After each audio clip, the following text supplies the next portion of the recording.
छात पक्का को केन्द्र कर मरणांतक आक्रमण रागरे कुदारे कला आक्रमण जनकर मृत्यु होता बेले आउ जड़े गुरुतर अवस्था मरण सहित संग्राम करुवा जमापड़ी।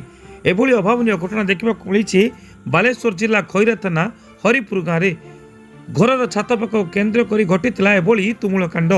पड़ोशी मरणांतक आक्रमण में ननंद कमला सेठी मृत्यु होता बेले भाउज शकुंतला सेठी गुरुतर हो कटक बड़ मेडिकल चिकित्सित होता जमापड़ी।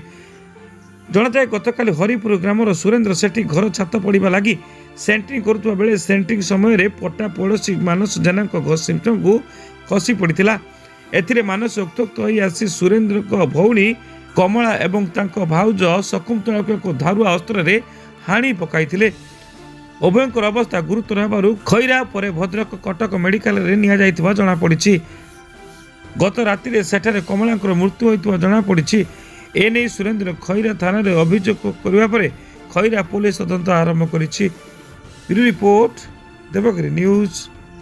सुकांत सेठी घर है हरिपुर हाथ पड़ा कथा आज से लगिकी भद्र लोक सब छिड़ा होती साईरे भद्रक लोक सामने भट्ट जेना पुओ अंत जेना ता माँ है भारती जेना कुदाल धरिकी आसिकी आमर दी जन मनीष को हाणी देती जड़े सुकु सुकु हो जड़े एक्सपर्ट करने जाइए आम खैरा मेडिकल नहीं आसनु खैरा मेडिकल सांगे सांगे आमको रेफर करदे कटक कटकर राति 12टा जड़े मृत्युवरण कला जो मृत्युवरण कले ना है कमला सेठी आउ जी सुकसुक होती ना है अश्विनी सेठी आमे कौन किछ पुराना शत्रुता अछि कि 5 वर्ष है हमर जगह बाड़ी विषय शत्रुता अछि।